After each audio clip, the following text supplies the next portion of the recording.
Bonsoir à tous, bonsoir Gaël Le Dantec. Bonsoir Jean-Marc Olliel. Ce soir, Réunion La Première vous propose les deux derniers débats de l'entre-deux tours des législatives. Dans un instant, nous aurons avec nous Philippe Naillet et Jean-Jacques Morel pour le débat de la première circonscription. Et tout de suite, nous accueillons les finalistes de la 5e circonscription face à face ce soir entre le député sortant Jean-Hugues Rattenon. Bonsoir Monsieur Rattenon. Bonsoir. Et Ridouane Issa. Bonsoir Monsieur Issa. Bonsoir Jean-Marc Olliel. Vous êtes tous les deux arrivés en tête au premier tour. On rappelle les résultats, Gaël. Oui, c'est Jean-Hugues Rattenon qui a recueilli le plus de voix dimanche dernier. Il recueille 36,38% des suffrages exprimés, 16,69% pour Ridouane Issa. Vous allez avoir tous les deux une demi-heure pour débattre, mais d'abord, comme tous les soirs, on fait des présentations avec vous, Gaël Le Dantec. On commence avec Jean-Hugues Rattenon. Âgé de 55 ans la semaine prochaine, Jean-Hugues Rattenon est le député sortant. Il a siégé pendant son mandat dans le groupe de la France Insoumise. Militant associatif, il se fait connaître notamment lors du mouvement COSPAR en 2009. Il crée ensuite l'Alliance des Réunionnais contre la pauvreté, puis Agir pour nous toutes. Membre du PCR à un temps, il a été élu conseiller municipal d'opposition dans sa ville de Bras-Panon en 2008. En 2017, avec l'étiquette de son parti Égalité Résistance 974, il soutient et le soutien de la France Insoumise. Il intègre l'Assemblée nationale où il est remarqué comme étant le seul député à avoir touché le RSA et en brandissant un gilet jaune dans l'hémicycle. C'était en novembre 2018. Élu conseiller régional sur la liste du Guet-Bello en 2021, il est investi donc par la NUP pour tenter de conserver son siège. Et face à lui donc ce soir, Ridouane Issa. Ridouane Issa, 42 ans, diplômé en économie, en aménagement et en administration du territoire, cadre de la fonction publique. Il travaille aujourd'hui à la Maison de l'Export de La Réunion où il est en charge du pôle de développement international. Et il a auparavant travaillé à Paris et à Bruxelles dans le secteur du développement économique. De retour à La Réunion, il s'engage en politique avec Patrice Célie qui fait de lui son premier adjoint après sa victoire au municipal de Saint-Benoît en 2020. Il marche ainsi dans les pattes de son père Younous Issa qui fut le premier adjoint socialiste de Jean-Claude Fruteau. Il est également 6e vice-président de la CIREST. Fin 2021, il remporte une primaire interne destinée à choisir le candidat du parti Bagnan pour ces législatives. Parti qui fait campagne pour Emmanuel Macron, malgré son appartenance à la majorité régionale. Et pour compléter ces portraits, nous sommes allés interroger quelques-uns de vos électeurs. On leur a demandé quelle image ils ont de vous. Écoutez d'abord Jean-Hugues Rattenon, ce qu'ils disent de vous. Qu'est-ce que vous pensez de M. Rattenon? M. Rattenon, ça c'est un bon député. Et pourquoi? Parce qu'il est sale pour matériel. Il parlait bien au Parlement. Comme un citoyen, il te tutoie tout le temps dans le chemin. Bonjour, bonsoir, comment ça va? Il demande comment ça se passe dans ton quartier. Bonne conversation, c'est comme si toi et moi on parle, mais c'est comme ça. La politique c'est assez compliqué et puis les gens en ont un peu ras-le-bol, quoi. Voilà. Ils en ont marre de lui aussi? Je pense pas. C'est peut-être une des personnes qui essaye de se battre au maximum pour La Réunion, comparé aux autres. Votre force, Jean-Hugues Rattenon, c'est cette image de proximité? Écoute, c'est là où je viens. Vous l'avez dit vous-même, mon parcours, je viens d'un quartier qui s'appelle Conjaco, à Bras-Panon, et donc je suis très attaché à ce contact avec la population. J'ai grandi dans des mouvements sociaux aussi, il faut le rappeler, et j'ai grandi dans un quartier très pauvre. Donc on a grandi avec les gens, on a côtoyé les gens, et donc il faut continuer à rester en contact avec les gens. C'est ce que moi j'ai voulu être pendant ce mandat. Autant être à Paris, mais en même temps être à La Réunion et être en contact avec les gens. Ridouane Issa, un mot sur l'image que peut avoir Jean-Hugues Rattenon dans votre circonscription? Je pense que l'image que notre député sortant a est effectivement bonne. Moi, ce que je pointe du doigt, c'est son absence de bilan sur ces 5 années. Il a fait des interventions, il a essayer de mettre en place des choses, mais ce que je lui ai dit, ce que je lui dis, c'est cette absence de bilan pour les Réunionnaises et les Réunionnais. Encore aujourd'hui, on ne voit pas le travail concret du député sur la vie aujourd'hui, le quotidien de notre population qui continue à souffrir. Vous avez fait campagne sur le thème de la vie chère. On va pouvoir en débattre, mais on reste d'abord sur l'image que vous avez. D'abord, on va entendre ce que certains électeurs ont à dire sur vous, Ridouane Issa. Est-ce que vous connaissez Ridouane Issa? Non, pas du tout. Pas du tout. Avec Issa, ça va. Ça m'inspire pas vraiment grand-chose.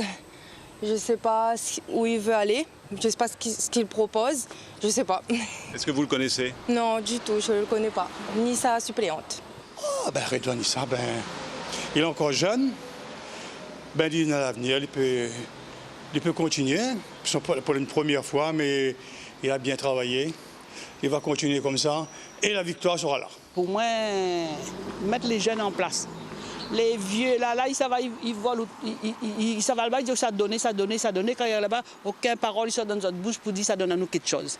Alors qu'est-ce que vous retenez? Encore jeune, il a bien travaillé, ou bien peut-être le déficit de notoriété, la difficulté de s'imposer quand on est face à quelqu'un qui est depuis longtemps dans la bataille politique? C'est déjà une première satisfaction que d'être au deuxième tour de cette élection.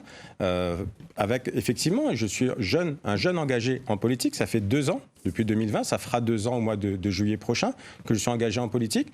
Et c'est ce qu'on apporte au sein du parti Bagnan, au sein du parti Bâtir notre île ensemble, c'est cette jeunesse, cette nouveauté et cette volonté de travailler avant tout pour la population, pour les Réunionnaises et les Réunionnais, en apportant un regard nouveau sur la politique, en mettant encore une fois au centre des préoccupations les Réunionnaises et les Réunionnais et le développement du territoire. C'est le sens de mon engagement en politique. Jean-Luc Grattenon, sur cette image de jeune qui manque encore un peu de notoriété, mais qui apporte aussi un peu de jeunesse dans le débat. Il faut bien commencer un jour. Mais en même temps, moi, j'ai besoin d'une jeunesse qui se met au service de la population et non qui se trouve dans le camp de ceux qui trahissent la population. Monsieur Issa a soutenu Macron lors de l'élection présidentielle et la population a répondu non. Et vous faites 16, quelques % à l'élection, au premier tour de l'élection législative.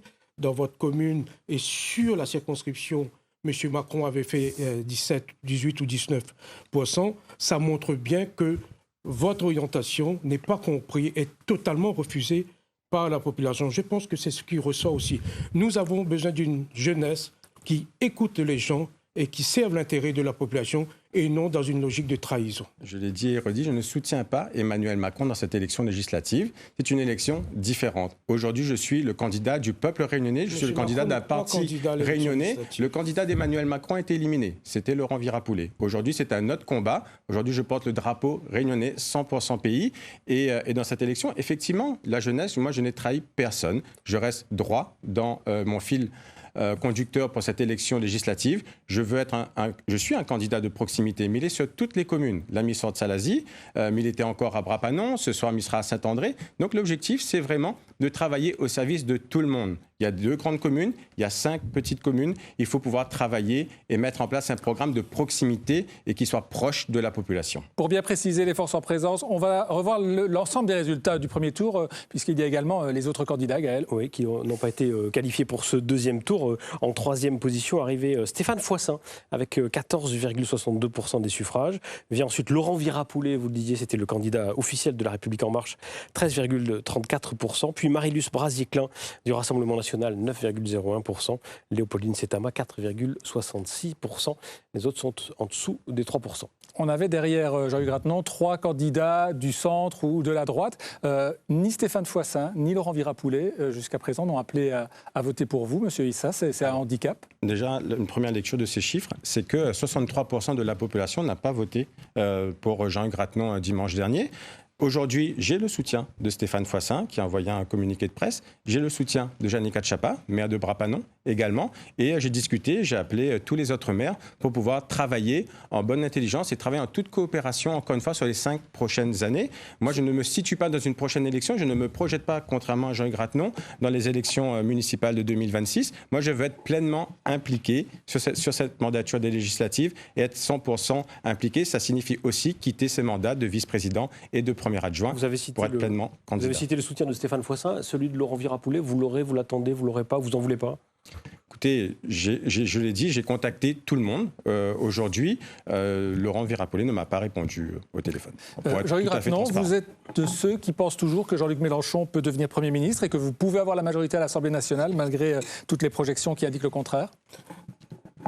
83% des électeurs ont dit non à M. Issa. Donc vous voyez qu'il y a beaucoup plus qui refusent votre candidature que le mien.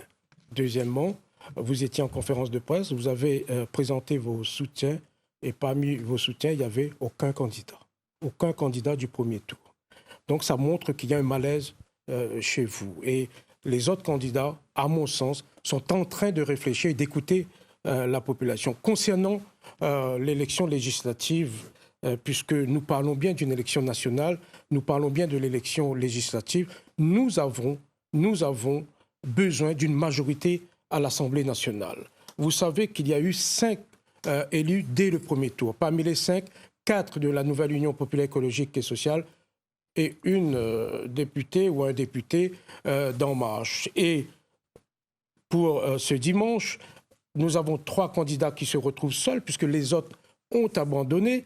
Et parmi ces 3, c'est 3 candidats et candidates de la nouvelle Union populaire écologique et sociale. Ça veut dire que nous sommes... loin d'une majorité.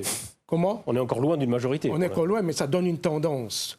Et concernant ce dimanche, les projections nous disent quoi ? Nous disent que Macron a très peu de chances d'atteindre la majorité absolue. Et nous estimons, compte tenu de ce qui s'est passé à l'élection présidentielle, où tous les sondages donnaient entre 16 et 18% à M. Mélenchon. Et il atterrit à 22%. Et c'est seulement sur son nom où les sondages se trompent. Et c'est pour cette raison que nous disons, et nos projections à nous donnent une majorité pour ce dimanche. Et avoir cette majorité ce dimanche, c'est la possibilité d'appliquer notre programme et non le programme pour lequel M.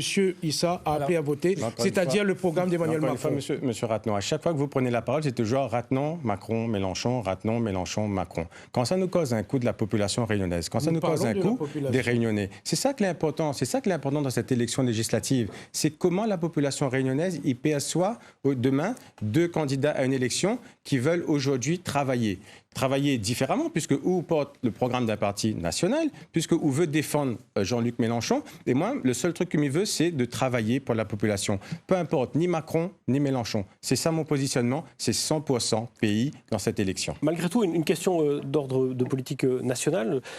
Emmanuel Macron dit c'est une majorité solide ou le désordre, voire le chaos. Est-ce que vous entendez ce discours-là ?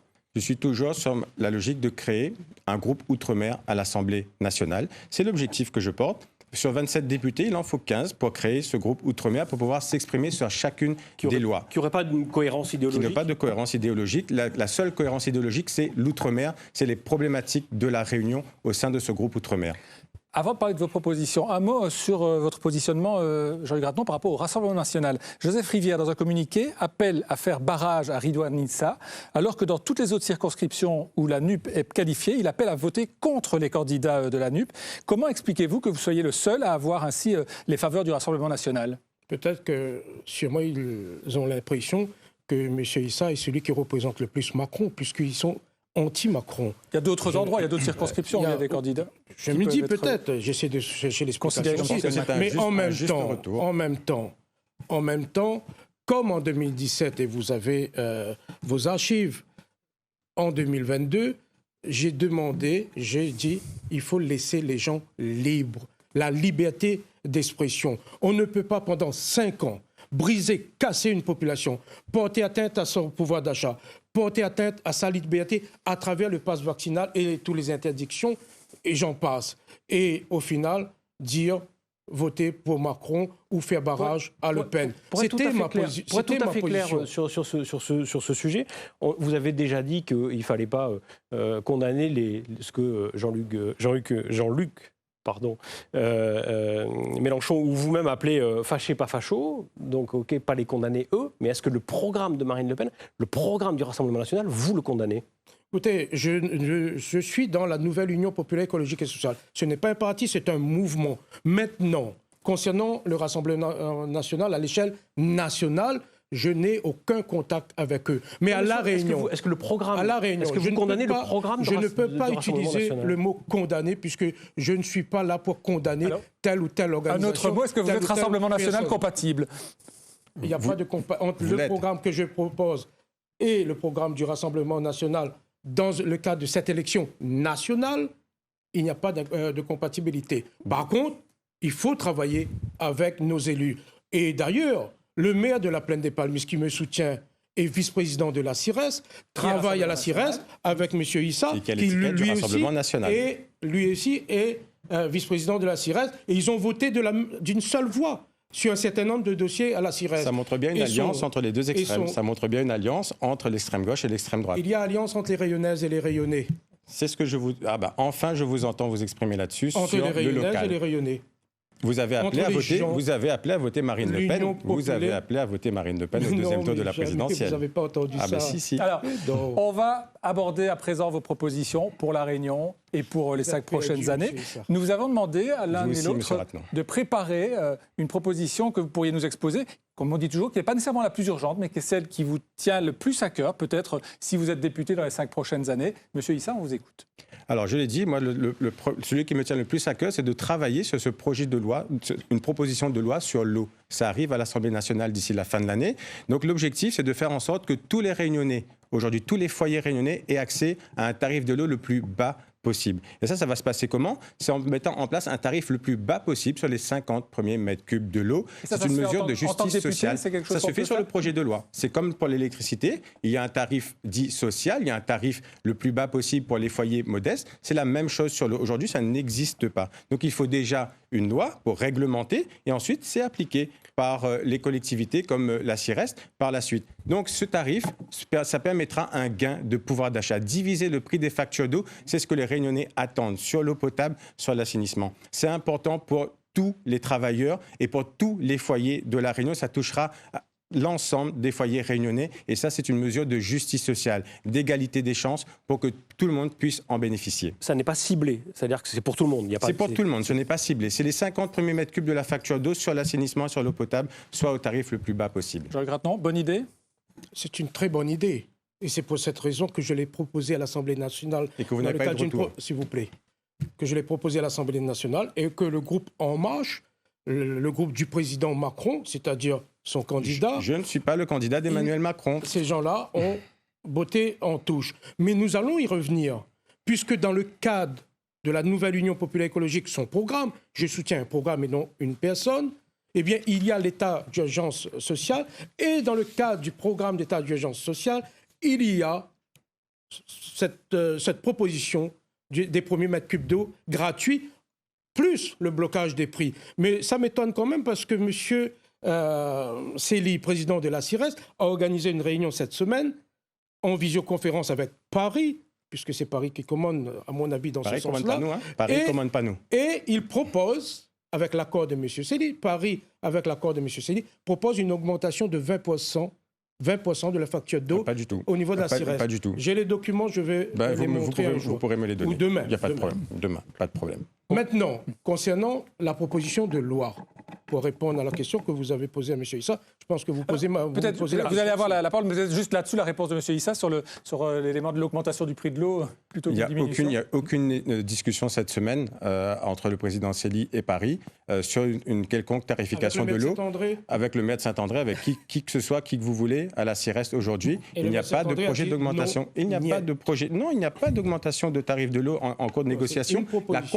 La compétence est revenue à la CIRES, M. Ratneau. Oui, c'est revenu à la CIRES. Et il y a aujourd'hui un travail pour harmoniser l'ensemble des contrats sur l'ensemble des 6 communes de l'Est. Vous vous souvenez de cette photo? On va revenir peut-être sur... Juste, c'est important. Vous vous souvenez de cette photo? Je ne vais pas traverser comme on l'a dit. Bien sûr. Voilà, ça, c'est l'exemple même. C'est la majorité régionale à laquelle vous appartenez, à laquelle j'appartiens. Pour que nos auditeurs qui nous suivent en radio c'est l'exemple même qu'il faut photo. Travailler avec Paris, mais pas pour Paris. Quand on veut obtenir quelque chose, il faut être constructif. Il faut aller chercher des moyens. Pour la Réunion. Et c'est ce que Huguette Bello a montré, c'est qu'il faut travailler avec Paris et non pas pour Paris.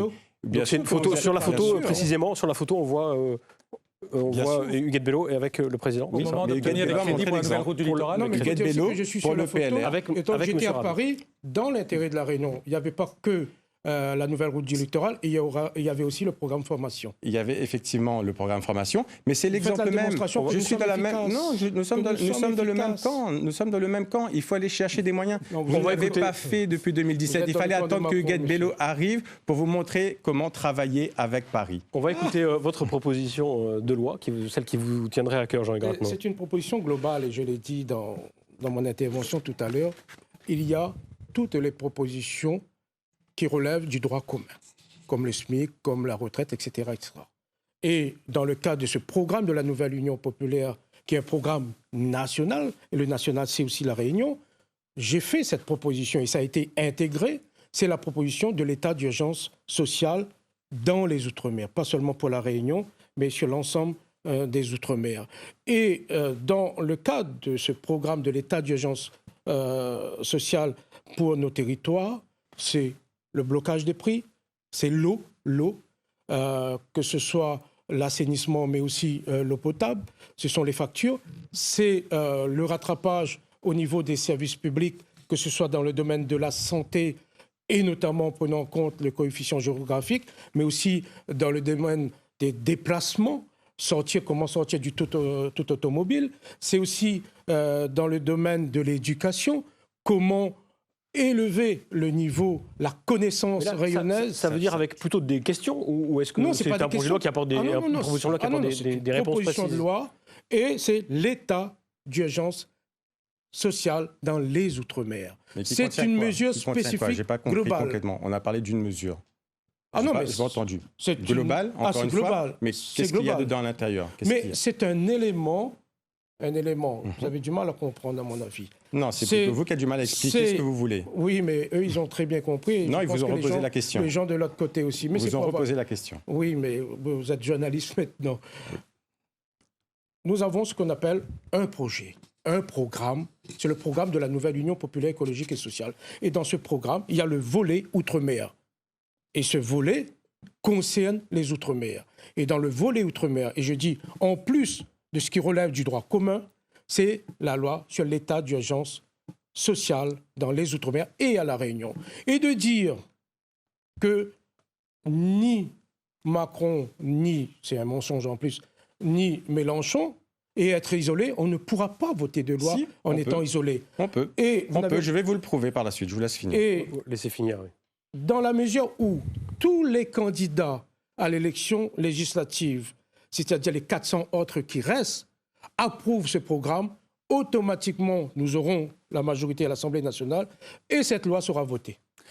Dans l'intérêt des Rayonnaises Monsieur et des Issa, Rayonnais. ce que vous reprochez en fait à Jean-Luc Ratnon, c'est de défendre un programme national alors que vous dites que vous avez un programme local. Je défends un programme local. Juste pour répondre à Jean-Luc Ratnon, pourquoi je vous ai parlé de 2020, d'une situation quand Huguette Bello est arrivé? Puisque avant, vous aviez aussi le dispositif Quorum du contrat de redressement en Outre-mer. Et ce dispositif Quorum, vous vous êtes abstenu au moment de sa création. Dispositif Quorum qui permettait aux communes d'Outre-mer qui étaient en difficulté financière de pouvoir se redresser grâce à des fonds exceptionnels de l'État. Vous vous êtes abstenu, puis vous avez voté contre la loi de finances qui a instauré le Quorum. Et pourtant, dans votre programme, vous mentez à votre tour et vous dites que vous avez mis en place le Quorum. Donc c'est bien la preuve. C'est bien la preuve que vous n'avez pas tenu parole sur, encore une fois, un dispositif qui concerne, là, cette fois-ci, les bénédictins, qui concerne les mesures de pouvoir d'achat pour ne pas que la commune soit mise sous tutelle et pour pas que les impôts des bénédictins augmentent. Vous avez voté contre. Donc, le deuxième aspect, c'est cette mesure. Les mesures aujourd'hui globales, pour moi, ne me satisfont pas. Moi, ce que je souhaite, c'est d'avoir un programme qui touche aux problématiques actuelles. Nous avons 5 ans pour travailler, 2022 à 2027. Il faut pouvoir travailler sur la question du pouvoir d'achat, travailler sur les questions de lutte contre la pauvreté, aider nos grands mounes. C'est vraiment les gens ont une fin de mois difficile. On le voit dans les communes sociales et dans les petites communes. On a du mal à boucler les fins de mois à partir du 15 du mois. Les propositions de lutte contre la vie chère qui doivent être présentées à l'Assemblée nationale en juillet, celles qui sont annoncées par le gouvernement actuel ou celles de la NUP, ne vous semblent pas convenir pour La Réunion? Il en faut plus. Il faut des adaptations. Encore une fois, il faut des règlements pays. Si nous voulons faire en sorte que nous sortons du chômage qui perdure depuis 30 ans, 40 ans, on parle toujours de la sortie du chômage. Aujourd'hui, les mesures ne conviennent pas à La Réunion. Avant-hier, les agriculteurs étaient encore dans la rue, les canniers. Ça fait des années qu'on parle, sortir de la canne, pas sortir de la canne. Moi, je veux défendre les canniers, je veux défendre les agriculteurs, je veux défendre la Convention Canne. C'est un élément important, ça fait vivre 18 000 familles. On ne peut pas laisser des gens ne plus entrevoir leur avenir. Là-dessus, vous étiez tous les deux à la même manifestation, je crois, devant la préfecture. C'est une question sur la défense de l'agriculture qui est importante dans votre circonscription, sur laquelle vous pourriez dire que vous êtes plus ou moins sur la même longueur d'onde? 2 aspects avant de répondre à cette question. Effectivement, on était tous les deux dans la manifestation, il y avait d'autres aussi. Mais il faut savoir quand même, je ne suis pas quelqu'un qui débarque dans une manifestation en période électorale. Ma première manif des planteurs, c'était il y a 13 ans, à la Bibas, à Bras-Panon. Et moi-même, j'ai coupé la canne. Je connais ce domaine, puisque je suis issu d'une famille de planteurs. Concernant le quorum, je n'ai pas voté contre cette loi. Je suis intervenu, s'il vous plaît, je suis intervenu à l'Assemblée nationale. Il suffit de regarder mon bilan et vous allez retrouver sur le site de l'Assemblée nationale. Je suis intervenu pour les communes de La Réunion et plus particulièrement pour Saint-Benoît. C'est écrit dans le rendu de l'Assemblée nationale. Et la seule ville qui a bénéficié du quorum, c'est la ville de Saint-Benoît. Pour La Réunion, il y a eu aussi quelques autres villes dans les autres outre-mer.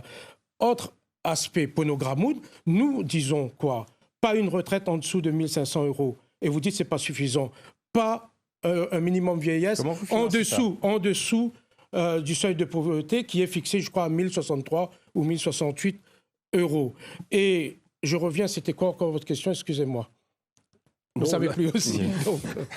Non, c'était la réaction au propos de... on était sur l'agriculture, savoir si vous étiez sur la même longueur d'onde sur l'agriculture. Oui, bien sûr. Moi, je pense que j'ai répondu et je l'ai dit, quels que soient les résultats au soir de l'élection, première tâche des parlementaires, c'est de se mettre d'accord en collectif des parlementaires rayonnés et peut-être même voir les Antillais pour exiger de l'État et de Tereos de trouver la solution adaptée aux besoins des planteurs. C'est un peu l'idée du groupe d'outre-mer. D'où la nécessité du groupe outre-mer à l'Assemblée. D'où la nécessité du groupe outre-mer. L'occasion de réagir là-dessus. S'il vous plaît.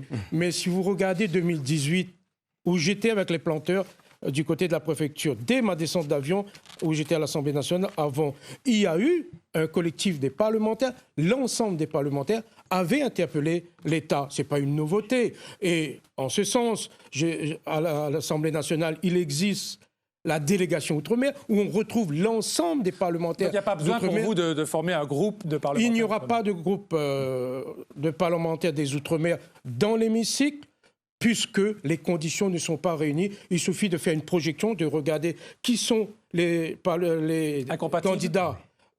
Écoutez, vous lisez dans l'avenir, vous lisez dans une boule de cristal pour les projections. Mais c'est pas. Non, mais c'est dans l'avenir. Vous ne savez pas. Il suffit de regarder les projections. Vous verrez. Il faut y travailler. Mais c'est pas possible. Mais vous êtes seul. Il faut y travailler. Il faut y travailler. Nous avons 6 candidats NUP au second tour et on passe de gagner ce dimanche. Vous ne pouvez pas dire vous allez monter un groupe de parlementaires des Outre-mer avec les députés de la nouvelle Union populaire, puisque vous n'êtes pas d'accord avec le programme. C'est pas possible. C'est pas sérieux. Quand on est seul, que c'est possible, parce que dans votre propre majorité, Patrick Le Breton, député d'opposition en 2016 sous Sarkozy, avait quand même réussi à obtenir le bouclier rural, des subventions pour les petits commerces, des subventions pour les petites communes, et il avait obtenu cette adaptation de la loi. Il avait fait cette proposition de loi et il a réussi. Donc Patrick Le Breton a réussi à mettre en place ce bouclier rural qui a aidé tous les foyers, qui a aidé les petits commerçants, qui a aidé les agriculteurs. C'était en 2016, M. Patrick Le Breton me soutient et pas vous. Je pense que vous avez du mal à comprendre le fonctionnement de l'Assemblée nationale et les différentes compétences de l'Assemblée nationale. Messieurs, on vous a proposé également dans ce débat de vous poser l'un à l'autre une question libre. Monsieur Issa, votre question à Monsieur Ratnan. Je reviens sur le bilan. 1000 propositions, 0 réalisation. Est-ce que pour vous, c'est un bilan pour les habitants qui attendaient du concret depuis 2017?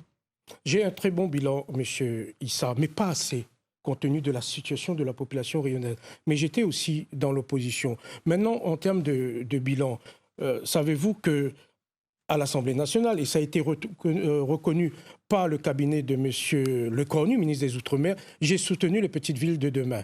Et sur 11 projets réalisés à La Réunion, 6 projets émanent de l'Est.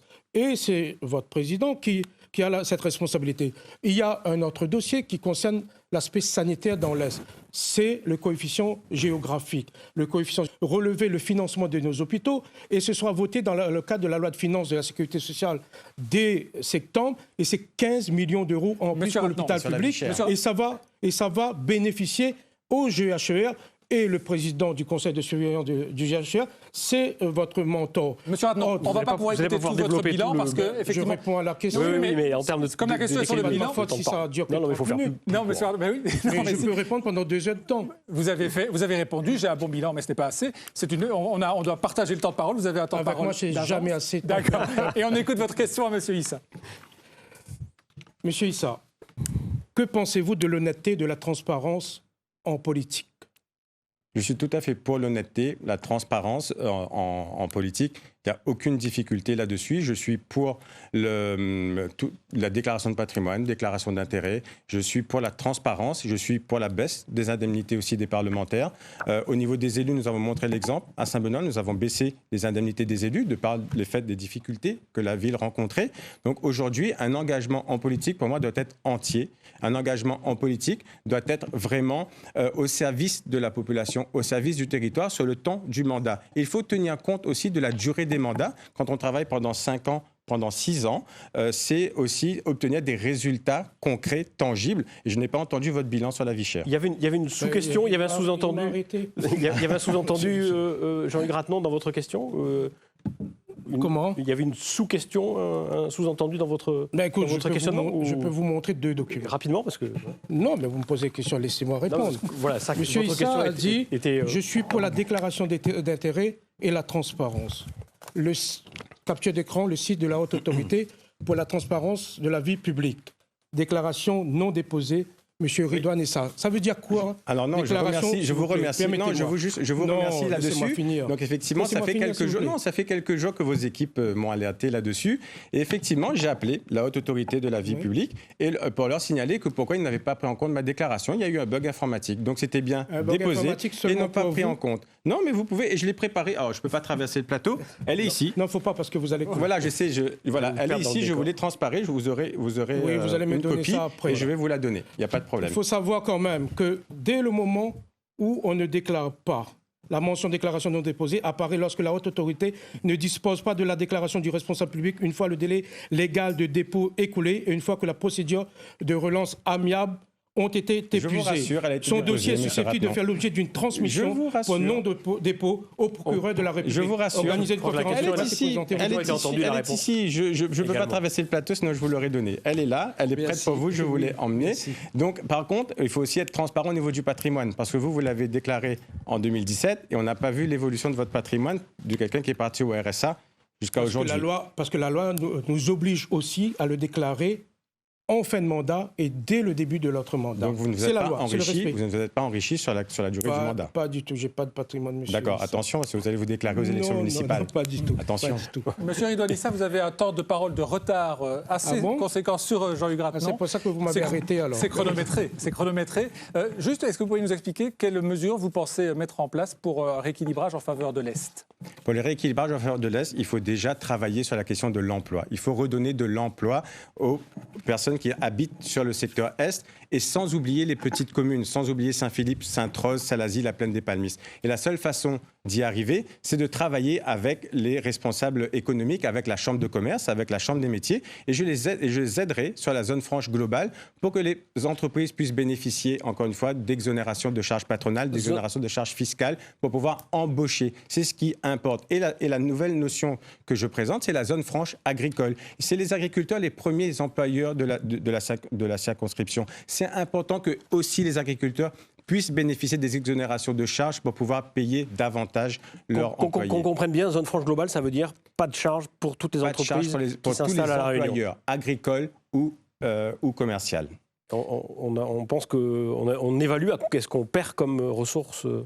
Pour l'État, c'est une goutte d'eau. C'est une goutte d'eau dans l'océan du budget de l'État aujourd'hui. Compensé par l'État. Il y a un fonds de solidarité, oui, compensé par l'État.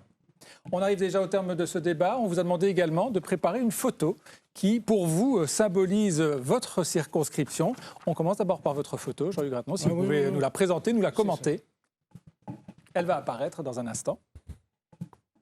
C'est vous qui symbolisez la circonscription? Vous pouvez nous décrire d'abord ce qu'on voit. Disons, comment? C'est vous deux photos? Oui. Ah d'accord, ok, bon. Bon, là, disons que là, la première photo, je plantais les maniocs, c'était pendant la période de confinement. Et je me suis dit, c'est l'occasion de planter. Et puis, la deuxième photo, j'avoue que c'était hier. Il restait 2 pieds, j'ai récolté hier pour pouvoir prendre la photo. Et donc, pour moi, ça symbolise la circonscription, parce que je suis issu d'une famille d'agriculteurs aussi. Nos parents nous ont appris à planter pour pouvoir récolter. Et le message aussi à travers cela, toujours planter, toujours semer pour récolter après. Si on ne plante pas, on ne sème pas, on ne récolte rien. Et j'invite la population de la 5e circonscription, mais aussi de La Réunion, à voter pour l'ensemble des candidats. Puisque le programme de la nouvelle... C'est pas encore votre conclusion. Vous allez avoir une minute pour conclure. Ce sont des Là, on n'est plus dans la photo.